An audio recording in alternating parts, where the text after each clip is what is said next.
तो दोस्तों अगर आप इसी साल एनएसडी में अप्लाई कर रहे हैं या अगले साल करने वाले हैं तो ये पूरी वीडियो आपके लिए एक अमृत का काम करने वाली है। बताता हूँ कैसे। क्या है कि मैंने 2 साल लगातार एनएसडी के लिए अप्लाई किया है, 2024 में और 25 में।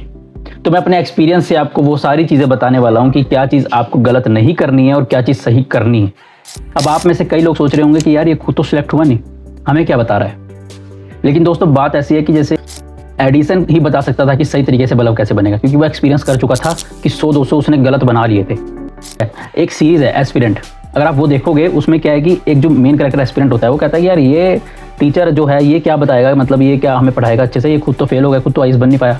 लेकिन एक ना आईएएस समारोह होता है, वहाँ पे आईएएस एक लड़की आई होती है, वो बताती है कि ये जो टीचर हैं इन्होंने मुझे सही राह दिखाई कि मुझे क्या गलत नहीं करना है और किस तरह से सही तरीके से चल के मैं आईएएस बन सकती हूँ, और मैं आईएएस बन गई। तो जो एस्पिरेंट जो लीड कैरेक्टर वो होता है वो सुनता है कि हाँ यार, मतलब जो वो चीज़ से गुजरा है, जिसने वो चीज़ जी है, वही बता सकता है कि मैंने जो गलती करी वो तुम मत करना। मैं इतनी चीज़ ज़रूर समझ गया हूँ कि आप वहाँ पे किस तरह से माइंडफुली टैकल कर सकते हैं चीज़ों को, किस तरह से मतलब आप ट्रूथफुल रह के वहाँ पे अपने आप को पोर्ट्रे कर सकते हैं। जो फर्स्ट टाइम अप्लाई कर रहे हैं उनके लिए तो ठीक है, मतलब ये वीडियो बहुत ही ज़रूरी है, वो ज़रूर देखें।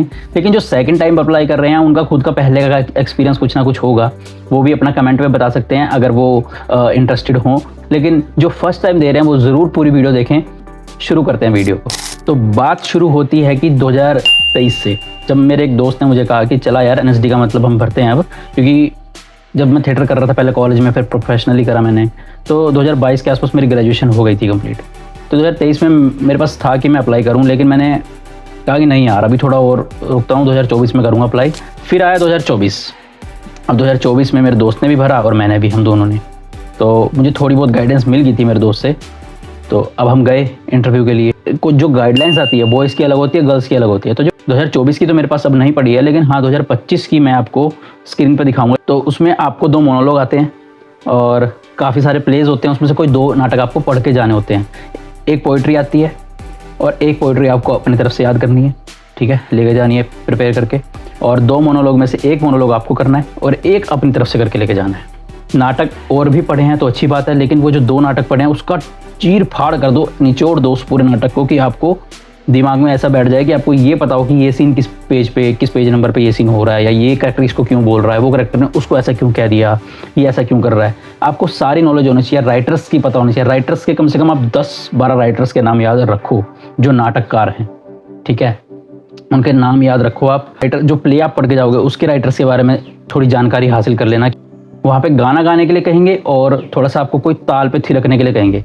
और जो गाना आपको गाना है, मतलब आप कोशिश करना कि कोई बॉलीवुड या ऐसा कोई सॉन्ग मत लेके जाना जहाँ से आप बिलोंग करते हो। वहाँ का आप फोक सॉन्ग लेके जा सकते हो, या कोई भी फोक, पंजाब, राजस्थान, हरियाणा साइड कोई भी फोक लेके जा सकते हो। अगर फोक नहीं लेके जाना तो जो आपने नाटक करे हैं उस नाटक में जो गाने गाए गए हैं, नाटक के गाने हो सके तो वो ज़रूर लेके जाना। तो वो ये देखना चाहते हैं कि आपको गाना और नाचने में आपको ताल, रिदम की समझ आए कि नहीं। ताक दिन तीन ता दा दिन दा तीन दा दिन दा ताक दिन ता दा दा। तो आपको ना मतलब उस पर थिरकना होगा, मतलब आपको वो बीट पे ना अपने स्टेप मैच करने होंगे कि वो रिदम ना छूटे। तो वो आपका ये देखना चाहते हैं कि आपको रिदम की समझ है कि नहीं है। 24 की बात कर रहा हूँ, तो 24 में जब मैं गया था तो रिटर्न के लिए हमें बिठा दिया गया। हमें 1-1.5 घंटे का टाइम दिया और एक इमेज दी हमें, मतलब सबको जो पेज मिले थे एक इमेज थी, बाकी प्लेन पेज थे सारे। तो 2-2.5 पेज आपको इमेज देख के इमेजिनेशन करके एक स्टोरी बनानी होती है पूरी। उसके बाद हमें एक रूम में सबको बिठा दिया गया कि यहाँ पे वेट करो। सारे हमारे फॉर्म उस इमेज वाला जो टेस्ट हुआ था उसके साथ लग के फैकल्टी जो बैठी हुई थी रूम्स में उनके पास चले गए। लंच के बाद मेरा नंबर इधर आया, मैं गया तो एक 6 जने बैठे थे फैकल्टी के। तो उन्होंने थोड़ी बातचीत करी कि अच्छा हाँ क्या करना चाहोगे पहले। तो उसमें एक सर बैठे थे, मैं मतलब नाम तो नहीं लूँगा, लेकिन वो लाइटिंग पढ़ाते हैं। एक नाटक है महानिर्वाण, जिसके लेखक है सतीश आलेकर जी। तो उसमें ना एक कैरेक्टर जो जिसका मोनोलॉग आया था, एक मुस्लिम कैरेक्टर है, भोपाली सा, ठीक है, भोपाल साइड के। तो जैसे बोलते हैं मियाँ ये, तो मैं प्रॉपर वैसे ही पूरा बना के अपना तरीके से अच्छे से पूरा उसको लेके गया था, ठीक है। और मैंने ना कई चीज़ें अपनी तरफ से ऐड ऑन करी थी कैरेक्टर को एलिवेट करने के लिए, कि जैसे कि मैंने स्टार्टिंग ऐसे करी, अरे तू यहाँ क्या खड़ा है। तो वो चीज़ें उसमें लिखी नहीं थी मोनोलॉग में, लेकिन स्टार्टिंग में और एंडिंग में थोड़ी थोड़ी मैंने बीच में ऐड ऑन करी थी। जैसे मियाँ करके वो बोलता नहीं, लेकिन मैं उसमें मियाँ बोल रहा था। तो ठीक है, मैंने अपना मोनोलॉग पूरा करा, ख़त्म करा। मैं रुका, मैंने कहा जी सर। पूछते कि ये जो अभी आपने सब कुछ किया वो यही वाला किया आपने, एनएसडी वाला? मैंने कहा हाँ जी वही की है। कह रहे पर जो आप बोल रहे थे वो इसमें तो लिखा नहीं। मैंने कहा नहीं वही लिखा है। कह रहे इधर आओ पढ़ो। तो स्टार्टिंग जहाँ से हो रही थी मैंने उससे पहले जैसे मैंने बताया कुछ ऐड ऑन करके, मैंने कहा नहीं सर ठीक है आप सही कह रहे हैं कि स्टार्टिंग यहाँ से है, लेकिन मैंने ना स्टार्टिंग में और एंड में थोड़ा सा मतलब ऐड ऑन किया अपनी तरफ से। तो वो एकदम से भड़क के बोलते हाउ डे यू, तुम्हें किसने बोला कि तुम ऐसे कर सकते हो, तुम एक राइटर का बेइज्जती कर रहे हो। मैं तो ऐसे मतलब वहां पे सुन्न हो गया था।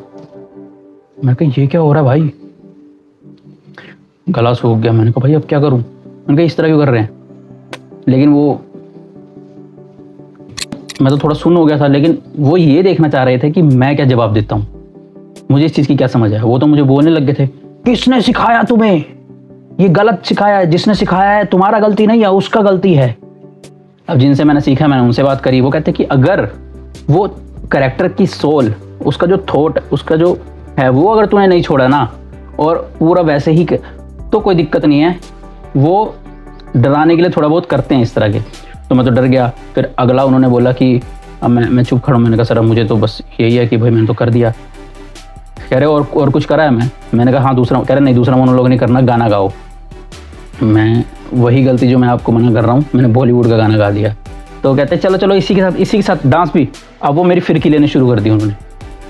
तो मेरा सारा वहाँ पे सब कुछ लस्सी हो गया एकदम से, मतलब मेरा पूरा कॉन्फिडेंस डाउन चला गया। मैंने कहा यार, तो उस साल तो मेरा कुछ भी नहीं हुआ। मतलब मेरे कितने आए थे, शायद मेरे 55% कुछ आए थे। अब एंटर होते 2025 में। 2025 में जब मैंने अप्लाई किया, फिर मैं इंटरव्यू के लिए जब जाना था, जो गाइडलाइंस आई थी वो देखो मैं आपको स्क्रीन पर दिखाता हूँ। ये है वो गाइडलाइंस जो मुझे NSD की तरफ से आई थी 2025 में, जिसमें रिटन टेस्ट प्रॉपर बताया हुआ कि इंटरव्यू में क्या होगा। रिटन टेस्ट होगा, उसमें इंग्लिश या हिंदी या किसी भी लैंग्वेज में आप लिख सकते हो, ठीक है।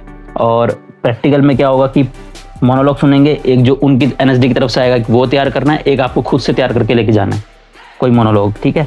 और आपकी एबिलिटी चेक करेंगे, सिंगिंग में इंस्ट्रूमेंट कोई बजाना आता है कि नहीं, डांस, योगा, मूवमेंट, यो कोई मार्शल आर्ट आपको आता है कि नहीं। उसके बाद ओरल टेस्ट जो आपसे बातचीत करेंगे, आपकी नॉलेज चेक करेंगे थिएटर के रिगार्डिंग, आप कितने अवेयर हैं, ठीक है, और आपकी कैपेसिटी और आपके आइडियाज़ क्या है थिएटर को लेके, है ना।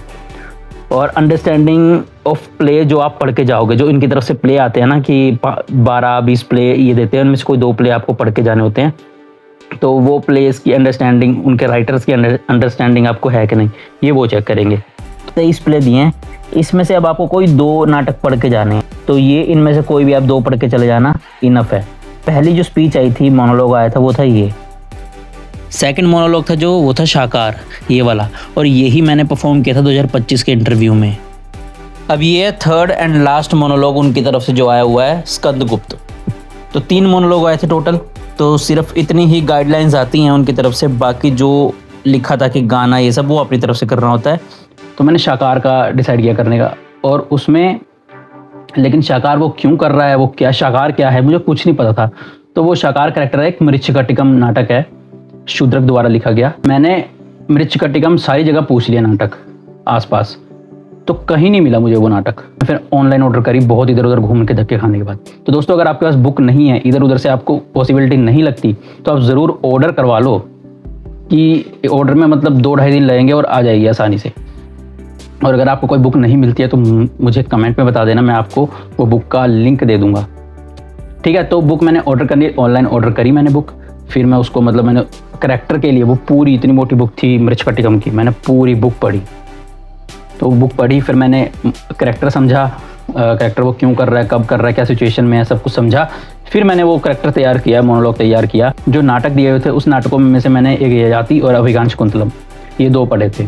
मेरे को अभी NSD की वजह से ही मुझे किताबें पढ़ने की आदत पड़ गई है। तो अभिज्ञान शकुंतलम पढ़ी, फिर ययाति मैंने 1 दिन पहले ही ख़त्म करी, जस्ट 1 दिन पहले। कल इंटरव्यू है, 1 दिन पहले रात को बैठ के ययाति पढ़ रहा हूँ सोने से पहले। उठ के एक बार दोबारा रिवाइज करा मैंने। या तो उसको बुक में ही हाईलाइट कर लो, या तो आप लिखते रहो जो पॉइंट आपको इंपॉर्टेंट लगते हैं, क्योंकि वो फिर आपको क्या है कि ना जब आप रिवाइज करोगे सुबह ना, आपको बीच में ढूंढना नहीं पड़ेगा कि अरे ये कौन से पेज पे था।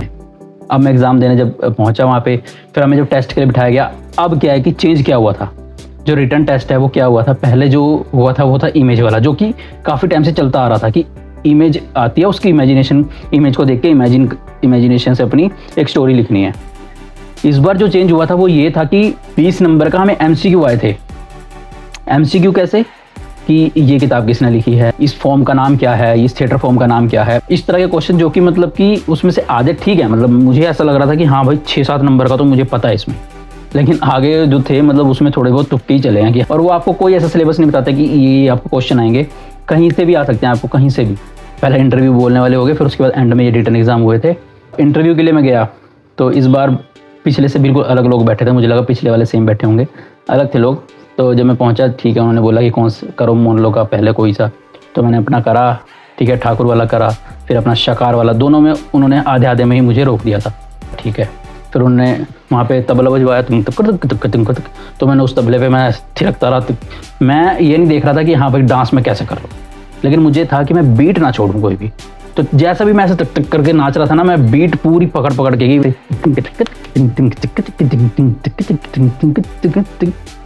पूरी बीट पे नाचना है आपको, बीट नहीं मिस करनी, रिदम नहीं छोड़नी आपको, ठीक है। बेशक आप सिंगर नहीं हो, लेकिन जब आप वहाँ पे इतना तो आप गा सको कि हाँ भाई अगर थिएटर में गाना पड़ गया, सोलो आपको गाना पड़ गया, मान लो स्टेज से आपको कोई गाने में कोई डायलॉग लेना है, आपका गला वैसा होना चाहिए, ठीक है। तो वो ये चीज़ें काफ़ी नोटिस करते हैं। उन्होंने कहा चलो आओ बैठो, बैठ गया मैं।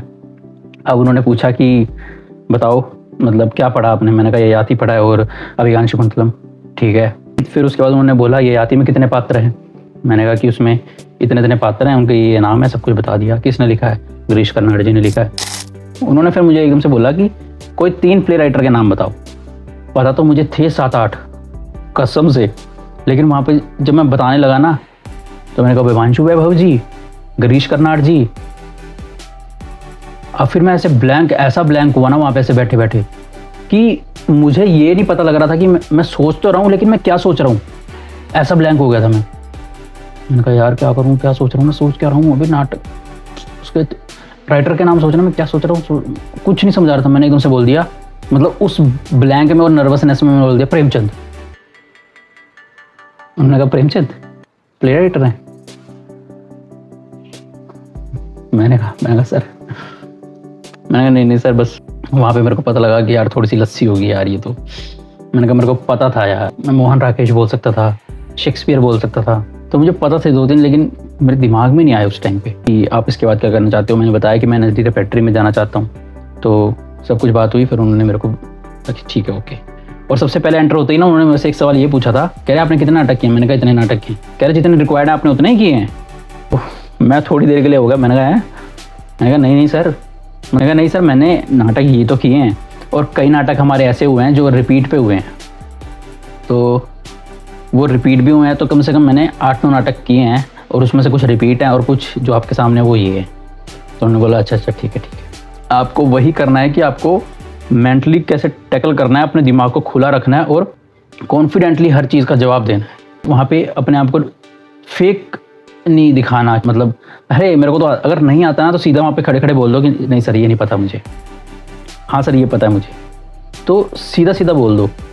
तो मतलब रियल रहना वहाँ पे, अपना ट्रुथ साइड अपनी रखना, फेक चीज़ मत करना कोई भी, ना फेक बनने की कोशिश करना, ना ज़्यादा एरोगेंस दिखाना कि अरे ये वो सर, कुछ नहीं, नॉर्मल रहना। और ये चीज़ आपको कोई नहीं बता सकता कि हाँ कैसे सिलेक्शन हो ही जाएगी, ये कोई नहीं बता सकता कि कैसे सिलेक्शन हो ही जाएगी, क्योंकि जब मैंने दूसरी बार इंटरव्यू दिया, मेरे साथ एक लड़की ने दिया था इंटरव्यू, उसका पहली बार था, उसने ज़्यादा थिएटर नहीं किया, 2 साल थिएटर किया उस लड़की ने, लेकिन उसका पहली बार में ही हो गया था सिलेक्शन।